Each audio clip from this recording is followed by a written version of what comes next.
Aujourd'hui, je vais te poser une question qui va peut-être te faire réfléchir. Et si je te disais que ce que tu vis aujourd'hui dans ta vie d'adulte, que ce soit au travail, avec ton chéri ou tes enfants, c'est en fait lié à la façon dont tu as été éduqué. Tu as peut-être des difficultés aujourd'hui en tant qu'adulte à poser tes limites, à gérer les conflits, à aller au conflit, ou même à dire non.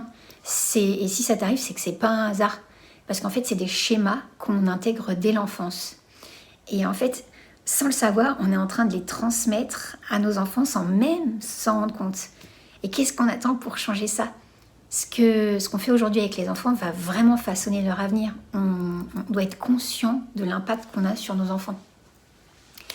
Si on regarde un petit peu combien notre éducation influence nos relations aujourd'hui, par exemple au travail, si tu vois quand tu étais petit, on te corrigeait, on avait tendance à te critiquer ou voilà, tu devais être parfait, ça te bloque peut-être aujourd'hui.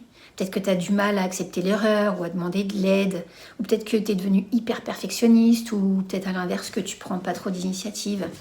Si dans ton couple, par exemple, quand tu étais petit, en fait, il fallait pas que tu fasses de vagues, qu'il fallait que tu fasses plaisir. Il y a des chances qu'aujourd'hui, pareil, dans ton couple, que tu aies du mal à poser tes limites et que tu finisses par accepter des choses sans vraiment qu'elles te conviennent. Ça fait réfléchir. Hein. Et avec tes enfants, si petit, tu avais tendance à être puni quand tu faisais des bêtises, sans trop comprendre, sans trop d'explications, il se peut qu'aujourd'hui avec ton enfant, il t'écoute pas et que ça te mette en colère.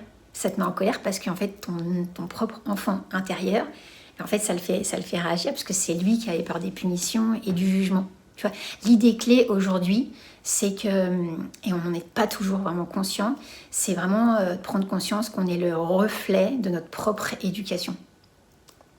Si maintenant, on inverse un peu la perspective, que plutôt de se concentrer seulement sur le comportement de nos enfants aujourd'hui, on se demandait, mais quel adulte je vais créer en eux demain ? En fait, si je force mon enfant à obéir aujourd'hui sans jamais qu'il réfléchisse, il risque peut-être de devenir un adulte qui n'ose pas s'affirmer, en réunion par exemple, ou qui peut accepter des injustices. Si je le punis plutôt que d'apprendre à réparer, il aura peut-être tendance à cacher ses erreurs ou à mentir. C'est pas bon. Si aujourd'hui je l'empêche d'exprimer ses émotions, par exemple quand si je lui dis arrête de pleurer, c'est pas grave, je sais pas moi, les garçons ça pleure pas, c'est bonjour les frustrations et les explosions à un moment donné, ou peut-être trop plein de tristesse, simplement parce qu'ils refoulent trop en fait. L'idée, c'est que chaque réaction qu'on a aujourd'hui avec nos enfants, ça construit leur façon d'être demain. Alors, comment on peut faire pour changer ça ? Aujourd'hui, je te donne 3 clés simples.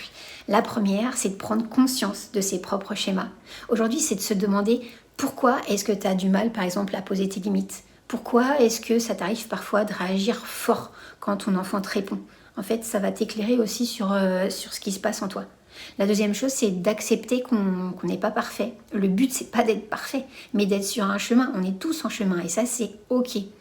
Et le troisième point, c'est de faire des petits changements au quotidien. C'est d'essayer de remplacer les punitions par des conséquences logiques, en fait. D'essayer de laisser son enfant exprimer ses émotions au lieu de les minimiser. Et exprimer aussi pourquoi, s'il est d'accord avec une règle, et est-ce qu'il est d'accord, est-ce qu'il la comprend. S'il n'est pas OK, c'est pas pour ça qu'on va faire sauter la règle, mais c'est aussi de vraiment lui réexpliquer pourquoi on a mis en place cette règle. L'idée aussi, c'est que les enfants d'aujourd'hui seront les adultes de demain. Si on veut un monde meilleur, il faut changer aussi notre façon de les éduquer. On a énormément de pouvoir créer cette nouvelle génération plus épanouie, et ça commence déjà avec nous. Pour finir, j'aimerais vous parler de ce qu'on pense être le meilleur pour nos enfants. Parfois, ça peut être d'acheter plein de jouets, de les inscrire à plein d'activités après l'école, mais le vrai meilleur, c'est pas toujours là ce qu'on pense, il n'est pas toujours là où on pense qu'il est. C'est pas les protéger nos enfants de leurs erreurs, c'est pas les rendre parfaits, vouloir les rendre parfaits. Non, le meilleur, c'est de donner des bases solides pour qu'ils grandissent en ayant confiance, en soyant autonomes et épanouis. Vraiment, dites-moi en commentaire ce qui résonne en vous dans cette vidéo et ce qui vous impacte, vous, à l'âge adulte et qui vient de votre enfance. Et surtout, ce que vous voulez changer pour votre enfant. On en discute.